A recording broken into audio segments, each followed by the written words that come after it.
Hello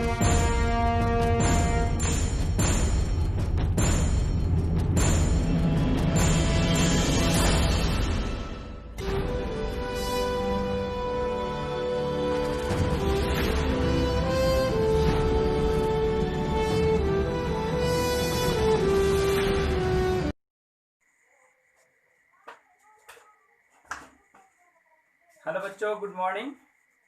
चलिए वर्ग 8 के लिए जो अध्याय 8.2 का शेष सवाल बचा हुआ था उसका भी हल करेंगे हम लोग। चलिए किताब निकालिए सभी लोग।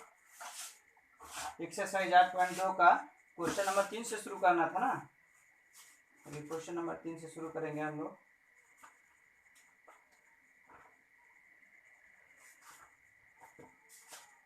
हाँ चलिए आइए, ध्यान दीजिए सभी लोग।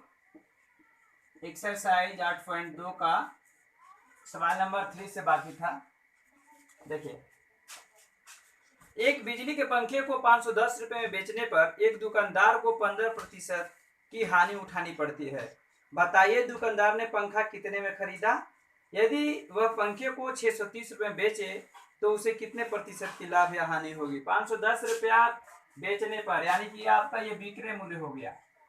विक्रय मूल्य जो है यहाँ पर ये 510 रुपया हो गया और हानि प्रतिशत है, हानि प्रतिशत दिया हुआ है। हानि प्रतिशत जो है 15% है। सबसे पहले यहीं पर निकाल लिया जाए क्रय मूल्य क्या है इसका।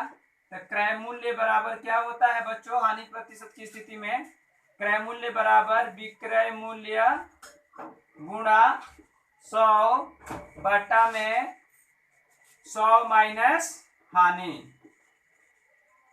चलिए मान को रख दीजिए।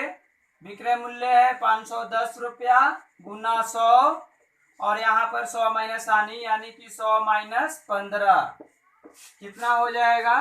510 गुणा 100 बटा में 100 में से 15 गया 85, कटा दीजिए।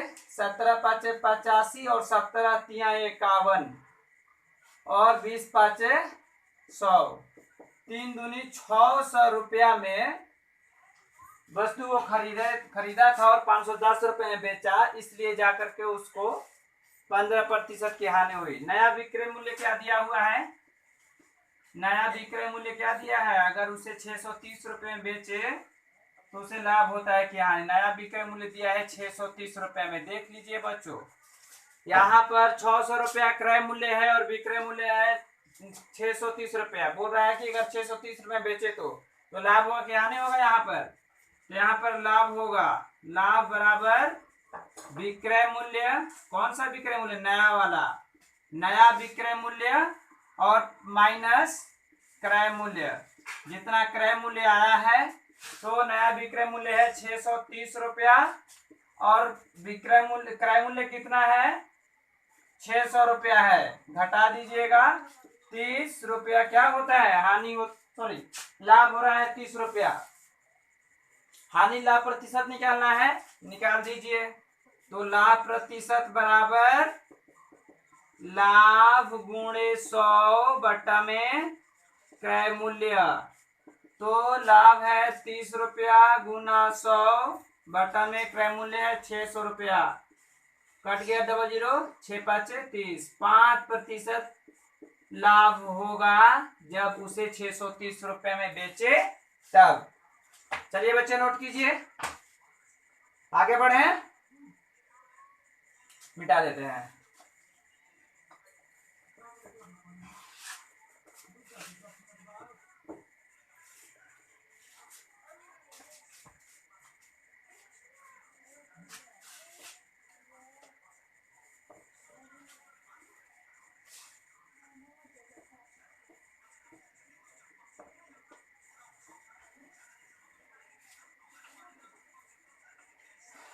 घर में रिवीजन करते रहिए आप लोग, सब कुछ समझ में आएगा।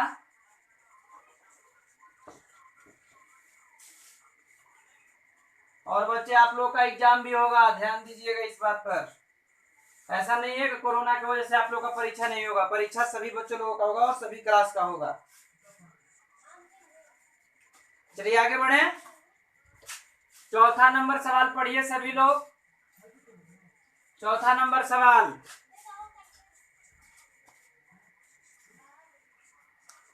चौथा नंबर सवाल में है, मुकेश स्पोर्ट्स की दुकान से एक फुटबॉल गेंद 20% के बट्टे पर 192 रुपए में खरीदता है। फुटबॉल गेंद का अंकित मूल्य क्या होगा? बच्चे लोग, फुटबॉल गेंद 20% के बट्टे पर 192 रुपये में लिया गया, यानी कि उसको 20% दिया गया है डिस्काउंट। क्या चीज पर डिस्काउंट मिलता है बताया ना, एक वीडियो में मैंने बताया था कि अंकित मूल्य पर हम लोगों को डिस्काउंट मिलता है। ठीक है, तो यहाँ पर आपको अंकित मूल्य ही बताना है। तो मान लीजिए यहीं पर माना कि फुटबॉल गेंद का अंकित मूल्य बराबर 100 रुपया। प्रश्न से क्या दिया हुआ है कि उसे अंकित मूल्य पर 20% डिस्काउंट मिलता है, तब जाकर 192 रुपए में उसको गेंद मिलता है। अंकित मूल्य पर 20%, यानी बट्टा मिला तो घटा देंगे, 20 पाँचे 100, तो x माइनस एक्स बट्टे 5। चलिए समीकरण आपको बता चुके हैं, बटा में कर लीजिए तो कितना हो जाएगा, 5x माइनस एक्स बराबर 192।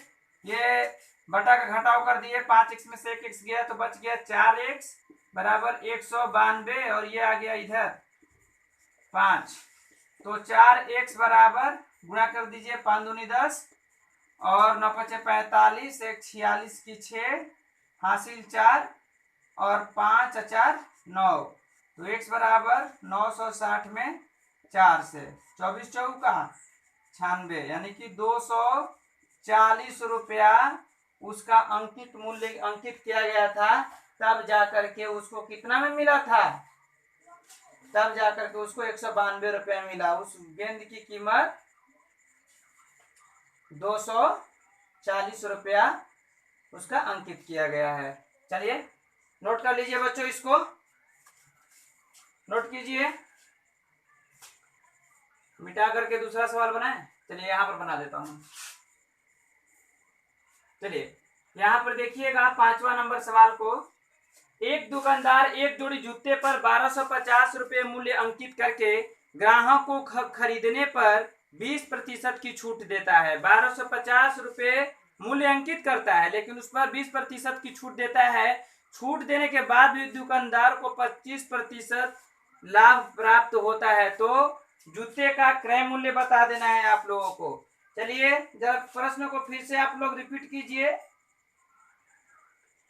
कीजिए आप लोग। तो यहाँ पर क्या कर रहा है कि 1250 रुपये मूल्य अंकित करता है, 20% छूट देता है, लेकिन छूट देने के बाद भी उसको 25% लाभ हो जाता है। तो जूते का क्रय मूल्य बता दीजिए कि कितने में खरीदा था जूते को। मान लीजिए सबसे पहले माना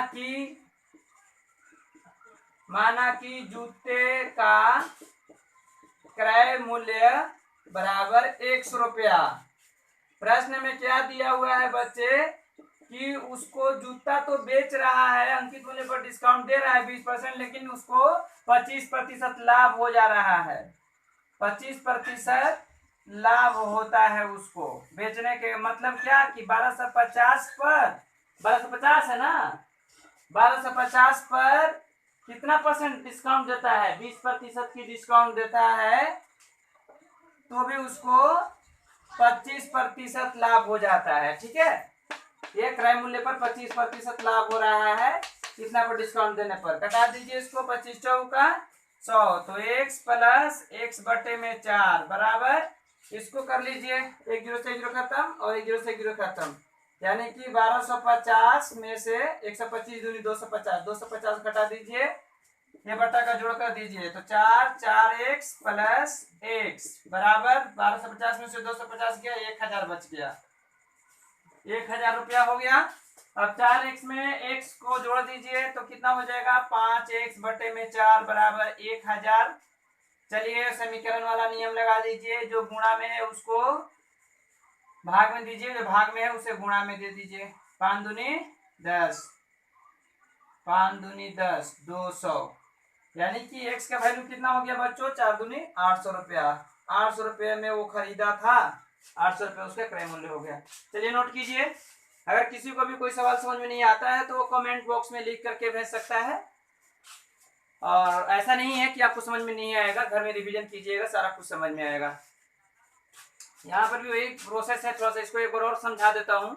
जूते का क्रय मूल्य को मान लिए x, और क्या कर रहा है कि 1250 में बेचता है, 1250 रुपये अंकित करता है, लेकिन उस पर 20% डिस्काउंट देता है, फिर भी उसको 25% लाभ होता है। जब लाभ होता है तो जोड़ेंगे ना, लाभ को जोड़ दिए, क्रय मूल्य में कितना परसेंट लाभ होगा, तब जाकर के इसके बराबर होगा। समीकरण को बराबर कर दिए, x का वैल्यू निकाले, वही x आपका जूते का क्रय मूल्य है।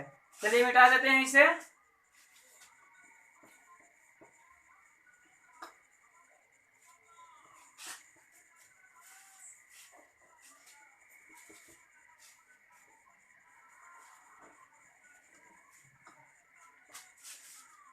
चलिए अगला प्रश्न पढ़िए आप लोग। तब तक अगला प्रश्न पढ़िए, किताब में ध्यान दीजिए जरा।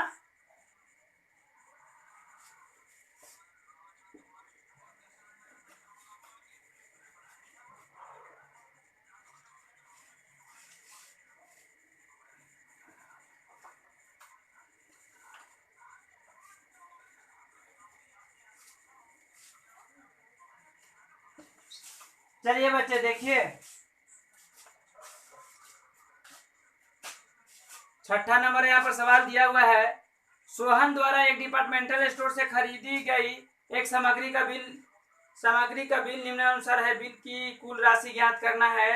आपको यहाँ पर एक सारणी बनाना है, और सारणी बना लीजिए इसको। चलिए पहला नंबर करके हम बना देते हैं। सारणी बनाने पर हल करना होगा, सारणी में नहीं वो अट पाएगा लिखने पर। तो क्रम संख्या 1 में दिया है टी शर्ट सामान का मूल्य है 250 रुपये, बिक्री कर 4%, बिक्री कर सहित लिख देंगे। टी शर्ट का बिक्री कर सहित मूल्य कितना हो जाएगा? 250 प्लस 250 का कितना परसेंट? 4%। खत्म हो गया। 2 दूनी की 4 और 5 दूनी 10, 5 25, यानी कि 250 प्लस 5 दूनी 10, यानी कि 260 रुपया पड़ जाएगा इसको बिक्री कर सही टी शर्ट का दाम। और दूसरे वस्तु का दाम कितना है? 6 नंबर सवाल है। दूसरा है क्रॉकरी। क्रॉकरी है, क्रॉकरी का बिक्री कर सहित मूल्य कितना है? 300 रुपया है। 300 प्लस 300 का कितना प्रतिशत? 10% लगता है। 0 से खत्म हो गया, तो 300 प्लस 10×30, यानी कि 330 रुपया हो गया इसका बिक्री कर सहित। तीसरा नंबर पर है घी 1 kg, 1 किग्रा का बिक्री कर सहित मूल्य बराबर 260 प्लस 260 का कितना परसेंट? 5%। कटा दीजिए इसको, 20×5=100, 1 0 से 0 खत्म, 13 दूनी 26, यानी कि 260 प्लस 13, यानी कि 263 हो गया ना। 13 20×5=100, 0 खत्म, 13 दूनी 26। और चौथा नंबर पर कौन सा सामान है? मूंग दाल 1 kg, मूंग दाल 1 किग्रा का बिक्री कर सहित मूल्य कितना हो जाएगा? 60 रुपया प्लस 60 का 2%। 2% लग रहा है, कटा दीजिए अब इसको, तो 1 0 से 0 खत्म, बराबर 60 रुपया प्लस इसको भी कटा दीजिए, 6 दूनी 12 यानी कि 1 रुपया 20 पैसा हो जाएगा। यही होगा 60 में 1 रुपया यानी कि 60 61 रुपया 20 पैसा। ये जोड़ दीजिए इसको, 0.20 पैसा हो गया ये। तो 3 1 4 0 0 0 3 1 4 6 6 12 12 3 15 15 6 21 की 1 हासिल 2, ठीक है 2 और 2 3 5 5 2 7 7 2 9 2 3 5 5 2 7 हासिल 9 914 रुपया हो गया। जोड़िए जरा इसको, सही से जोड़िएगा, जोड़ने में गलती नहीं हो रहा है। 3 1 4 6 6 12 3 15 15 6 21 की 1 हासिल 2 2 3 5 5 2 7 9 914 रुपये 20 पैसा। जरा आंसर को मिलाइए तो। कटाने में थोड़ा भी गलती होगा तो आपका मेन वैल्यू जो है वो प्राप्त नहीं हो सकता है।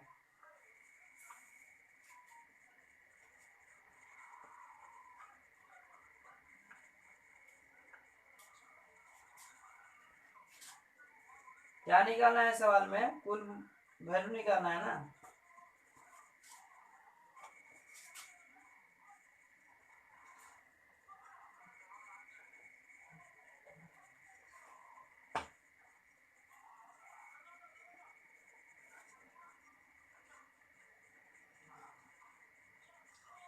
समय नाम अलग अलग दिया होगा बच्चे किताब में, या किसी किसी में अलग अलग चीज है। एक 250 रुपये का है और एक 300 का है, ठीक है। ये सवाल सब में अलग अलग दिया होगा, ध्यान देंगे जरा इस पर आप लोग।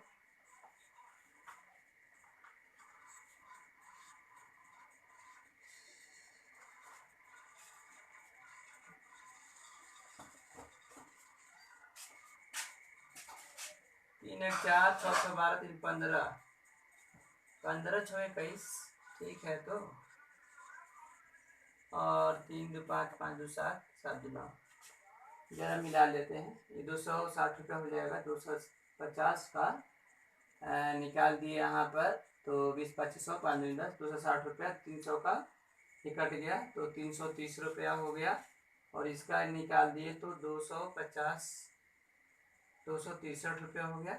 और 60 और यहाँ पर 6 दूनी 12 1 पे 60 और 61 तो 260। चलिए अच्छा से जोड़ देते हैं इसको, डाउट हो रहा है मुझको।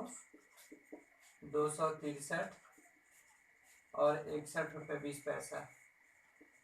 3 1 4 6 6 12 12 6 18 3 21 की 1 हासिल 2 और 2 2 4 4 3 7 2 9 914 रुपये, ठीक है।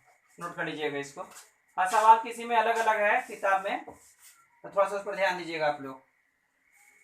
चलिए आगे बढ़े, मिटा दे इसे।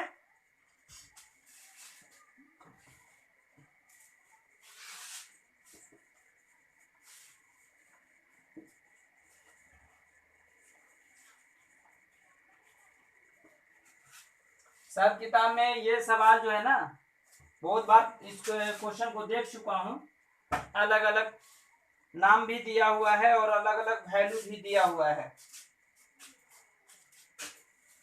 हमारा जो आंसर होगा वो मेरे किताब के वैल्यू के अनुसार होगा।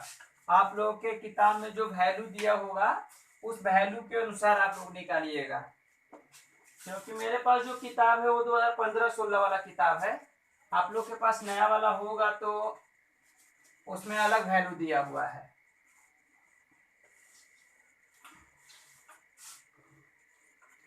चलिए आगे बढ़ेंगे। एक लास्ट सवाल दिया हुआ है यहाँ पर 7वां नंबर, वैसे ही है फिर भी इसको बना देते हैं हम। 7वां नंबर सवाल है, पढ़िएगा इसको। राखी को 250 रुपये मूल्य की खेल सामग्री तथा 220 रुपये मूल्य के चमड़े का बैग क्रमशः 6% और 12% बिक्री कर देकर खरीदना पड़ा, तो बताइए उसने कुल कितने रुपए चुकाए। राखी को 250 रुपये, खेल सामग्री, पहले नंबर लिख लेते हैं।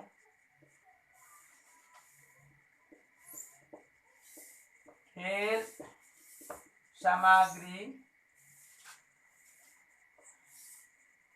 सामग्री का मूल्य बिक्री कर सहित, बिक्री कर सहित कितना का सामग्री है 220। बिक्री कर को जोड़ देंगे फिर इसमें भी कितना प्रतिशत क्रमशः 6%। 6% इसमें लगा है, कटा देंगे इसको, कितना हो जाएगा 220 और प्लस 6 दूनी 12, 6 दूनी 12 और 6 दूनी 12 और 1 13। 0.1 अंक के बाद दशमलव हो जाएगा, 0 है तो भाग करेंगे तो 6 दूनी 12, 6 दूनी 12 1 13, यानी कि 13 रुपया 20 पैसा। तो कितना हो जाएगा ये 233 रुपया 20 पैसा। 233 रुपये 20 पैसा हो जाएगा। उसके बाद दूसरा नंबर पर कौन सा है, चमड़े का बैग है ना, चमड़े का बैग, चमड़े का बैग का मूल्य बिक्री कर सहित, बिक्री कर सहित, ठीक है।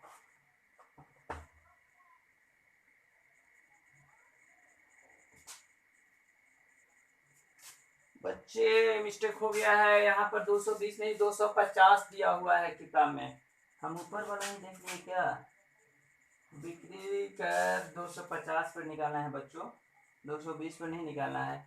220 तो दिया हुआ है,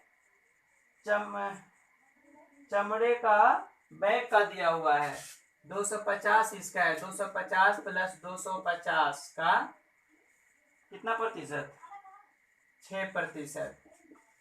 निकाल दीजिए, कोई बात नहीं, 1 0 से 1 0 खत्म हो गया, 3 दूनी 6 और 5 दूनी 10, 50 25, यानी कि 250 प्लस 15 कितना परसेंट हो, सॉरी कितना रुपये हो जाएगा 265 रुपया। इसका निकाल दीजिए, 220 प्लस 220 का 12%। चमड़े का बैग है ना 220 रुपये का, 12%, 12 कटा दीजिए इसको, कितना हो जाएगा 220 प्लस इसको कर देंगे तो 12 दूनी 24, 12 दूनी 24 और 26, एक अंक के बाद दशमलव, यानी कि 26 रुपया 40 पैसा। कितना हो जाएगा 2 2 4 246 रुपया 40 पैसा। जोड़ दीजिए इसको, कुल राशि बराबर, कुल राशि यहाँ जोड़ देंगे, कुल राशि बराबर 265 रुपया प्लस 246 रुपया 40 पैसा। कितना हो जाएगा 265 प्लस 246 रुपया 40 पैसा, 6 5 11, 6 4 10, 1 11, 2 2 4 1 5, 511 रुपये 40 पैसा, 511 रुपये 40 पैसा। ये आपका आंसर हो गया। ध्यान दीजिएगा, यहाँ पर 225 नहीं था 250 था, वो मैंने चमड़े का बैग का मूल्य देख लिया अभी। चलिए अगला सवाल खत्म हो गया इसमें का। चलिए बच्चे आज के लिए बस इतना रहने देंगे, अगले क्लास में अगला चैप्टर शुरू करेंगे हम लोग। हाँ, जो भी चैप्टर शुरू होगा वो सिलेबस के अनुसार शुरू होगा, और सिलेबस के अनुसार ही पढ़िएगा। जैसे आप लोगों का सिलेबस पहले था वैसे ही अभी पढ़ना है, बस थोड़ा सा इसमें अभी मोबाइल से पढ़ना है, और उस टाइम की बात थी जब हम लोग स्कूल में पढ़ते थे साथ साथ बैठ करके, ये चीज़ है। चलिए बच्चे, थैंक यू।